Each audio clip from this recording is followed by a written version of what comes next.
Bonjour tout le monde, bienvenue aux nouvelles du 17 août.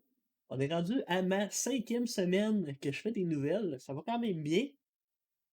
Je m'améliore, j'essaie des choses. Là, dans le fond, je vais essayer d'améliorer un petit peu mon volume, mon son avec mon micro.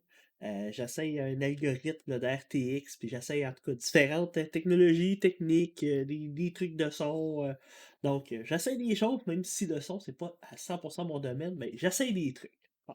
Fait que vous me direz ce que vous en pensez, si le son s'est amélioré, si vous trouvez ça mieux, si c'est quelque chose qui accroche, bref.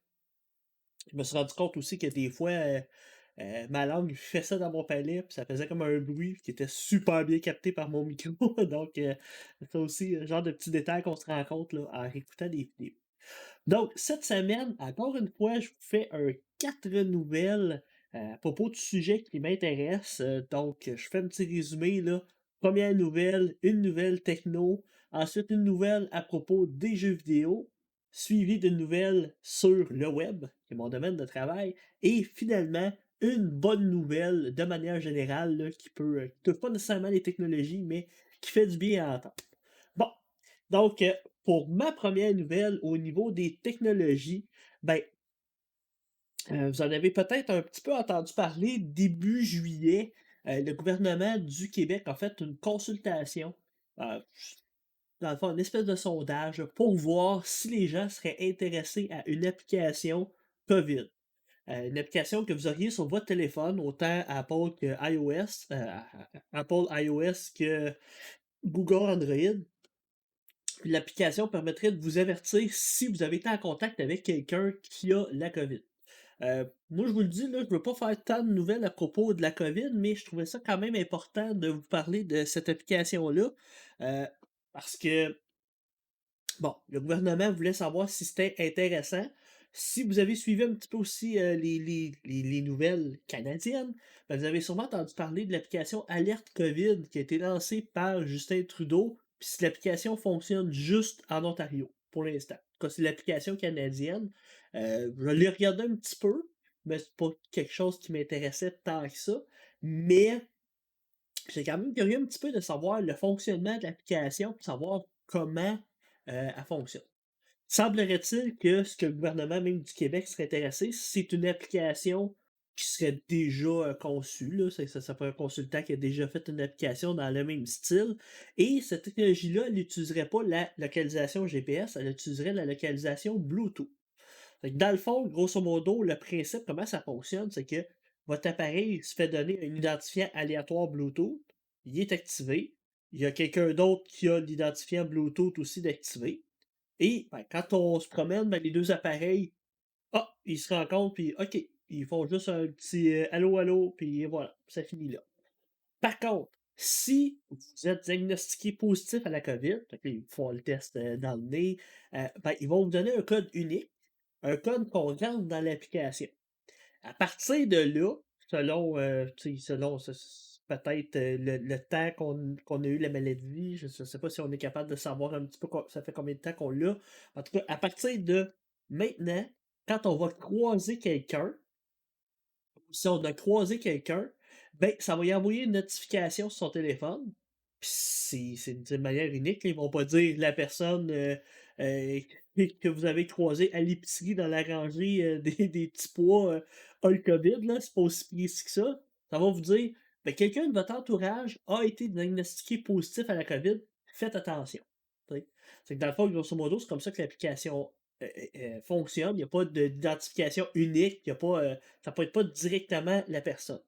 Pourquoi je voulais vous en parler? Puis ce que je trouve intéressant, c'est que là, il y a des experts qui ont été consultés après cette consultation-là, et la plupart des experts en sécurité informatique disent que c'est une technologie qui est pas utile, ben, pas nécessairement utile, mais qui est pas sécuritaire et qui peut être détournée par des fraudeurs. Hein, des gens qui veulent faire du vol d'identité, étant donné que l'application, le Bluetooth est comme toujours activé, ben, c'est comme une porte d'entrée. Le protocole Bluetooth, ce n'est pas le plus sécurisé non plus, c'était pas son rôle. Le protocole Bluetooth, là, au départ, là, c'était de connecter des manettes, de console, c'était de faire des petites interconnexions, puis les données qui sont envoyées sont minimes. Là, on commence à donner beaucoup, beaucoup, beaucoup de responsabilités au protocole Bluetooth. C'est ça que les experts en sécurité semblent dire. Là, c'est problématique, là. On essaie d'aller chercher peut-être trop large ce qu'une technologie n'a pas été conçue pour ça. Donc là, moi, au niveau de la réflexion de ça, ben là, après ça, ben, c'est sûr que le gouvernement va essayer de promouvoir l'utilisation de ça si ça aboutit. Théoriquement, on devrait comme avoir des échos de ça en septembre, à la fin de la consultation, puis de voir si l'application va être mise en place, puis ci, puis ça, puis la communication. Je ne sais pas. Moi, personnellement, en tout cas, il faudrait vraiment que je me documente puis je m'informe si je vais installer l'application ou pas. Euh, Côté vie privée, je trouve pas ça si dramatique que ça que le gouvernement ait ces informations-là. C'est beaucoup au niveau de la sécurité de l'information autre que ça, puis du hacking et tout ce qui peut être fait avec, puis euh, qui ferait en sorte que je ne l'installerai pas. Puis là, il faut quand même qu'il y ait un gros bassin de gens qui l'installent pour que ça devienne pertinent. Parce que s'il y a juste 10% des gens qui l'installent, c'est pas terrible. Fait que, bref, hein, je serais curieux d'avoir votre avis aussi, puis votre opinion là-dessus, sur ce que vous en pensez, mais disons que j'aimais quelques bémols sur cette application. Ma deuxième nouvelle. Nouvelle à propos des jeux vidéo. Je vous ai parlé la semaine dernière, aux dernières nouvelles, que dans le fond, Microsoft voulait essayer de sortir son service xCloud puis de Game Pass sur Apple, puis Apple a carrément refusé ça, hein, a dit non, puis il a refusé aussi Stadia. Mais là, cette semaine, j'ai regardé les nouvelles, puis là, je me dis, ah, je peux pas comme passer à côté de cette nouvelle-là, ça a vraiment enflammé le web, puis tout le monde parle de ça. Mais en même temps, c'est très semblable à la nouvelle que je vous avais parlé dernièrement. Donc, je vous en parle là quand même. La nouvelle, si vous ne l'avez pas vu passer, c'est dans le fond Epic, hein, la compagnie derrière Fortnite, qui s'en va en cours contre Apple et Google. Mais pourquoi ils vont en cours? C'est que Epic a décidé de sortir une mise à jour de Fortnite, qui est la compagnie qui fait Fortnite, qui permet les achats de V-Bucks, l'espèce d'achat en ligne de monnaie, directement dans l'application sans passer par le App Store ou passer par le Google Play Store. Ça, c'est problématique. Ok?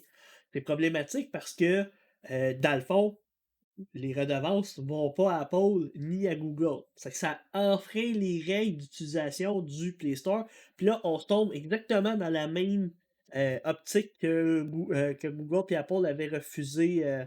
En fait, Google n'a pas refusé encore Stadia et Microsoft, mais peut-être que ça va venir. Mais bref, Apple, lui, c'est la même ordre d'idée. C'est pour ça qu'Apple a refusé Microsoft dans son écosystème. Ben, là, on est devant la même situation avec Epic et Fortnite. Donc là, on s'entend. C'est sûr que là, Apple a réagi, a retiré l'application du store. Google a fait exactement la même chose, à peu près dans la même vitesse. Fait qu'on voit que ça a fâché les deux géants, hein, c'est sûr.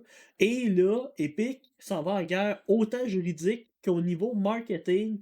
Il y a une espèce de campagne là, de marketing là, où est-ce qu'on voit là, une vieille publicité d'Apple révolutionnaire, refaite à la sauce Fortnite. Bref, l'idée est bonne, mais moi, ce que je me questionne beaucoup en arrière de ça, puis pourquoi je trouvais ça important de vous parler un petit peu de cette nouvelle-là, c'est de se poser la question, c'est est-ce que les géants qui font iOS et Android, là, dans le fond, les deux systèmes d'exploitation des téléphones qu'on utilise de manière le plus commun, est-ce qu'ils ont le droit de limiter l'utilisation de leur Play Store, de leur espèce de magasin de distribution?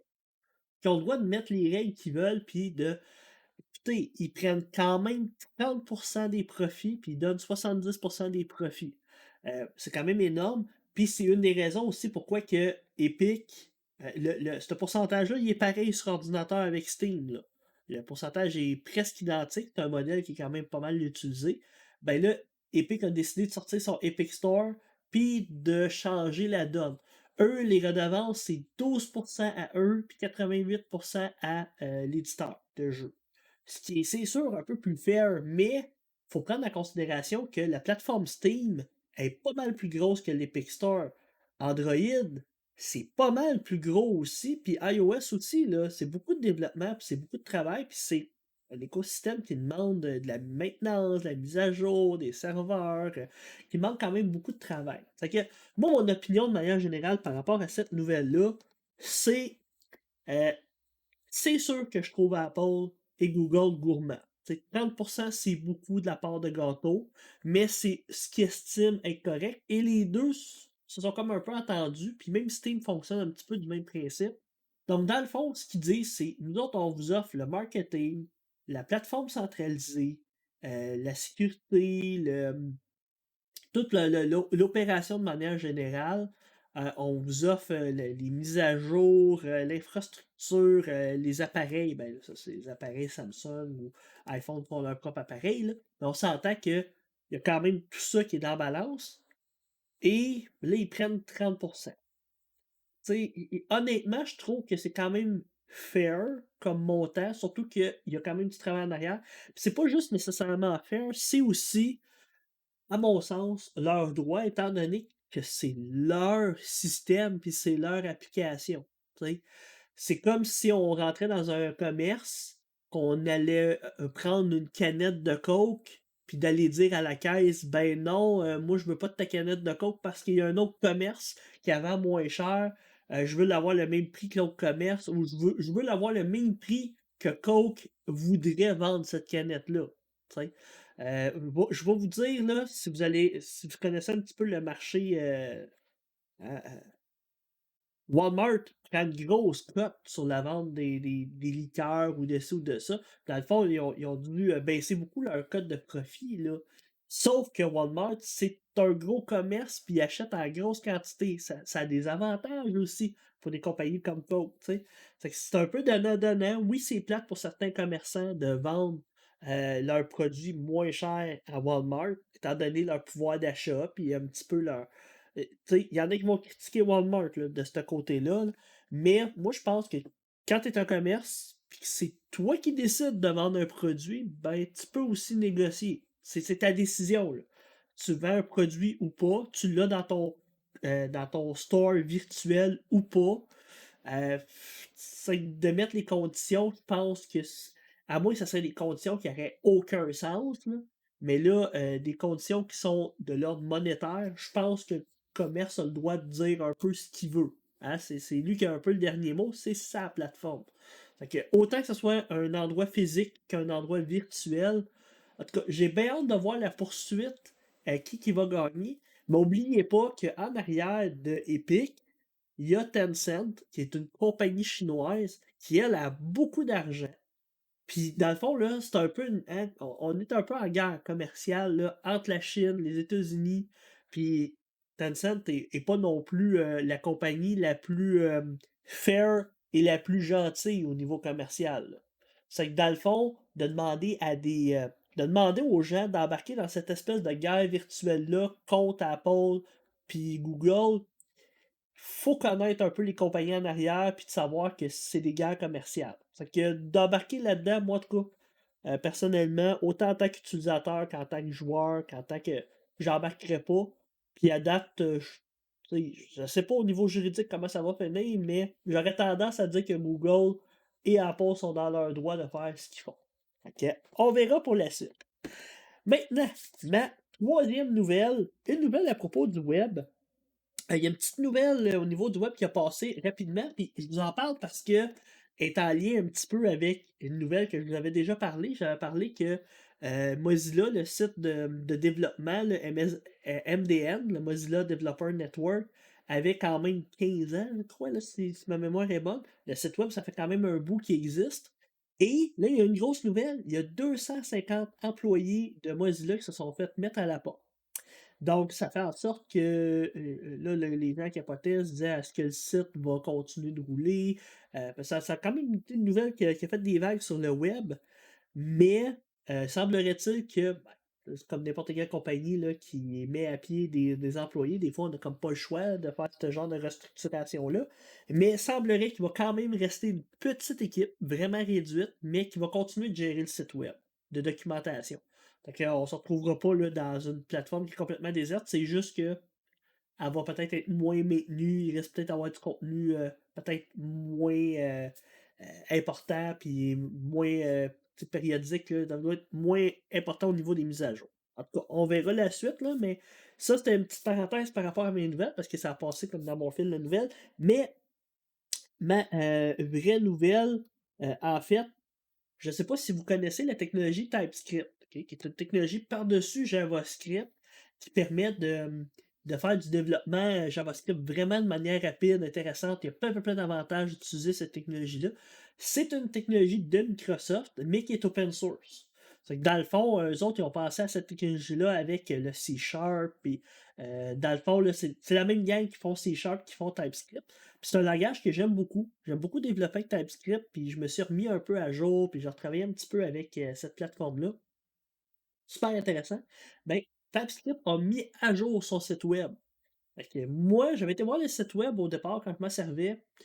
Pas tant une grosse une ressource utile, peut-être un petit peu de difficulté à trouver la doc. Et là, ils ont mis à jour le site. Fait que je vous montre ça. Je vous montre un petit peu en temps réel le site web. Et regardez, là, dans le fond, c'est l'annonce. Là, hein, on a mis à jour notre site web, blablabla. Et si on va sur le site, OK? Si vous allez sur le site même, là,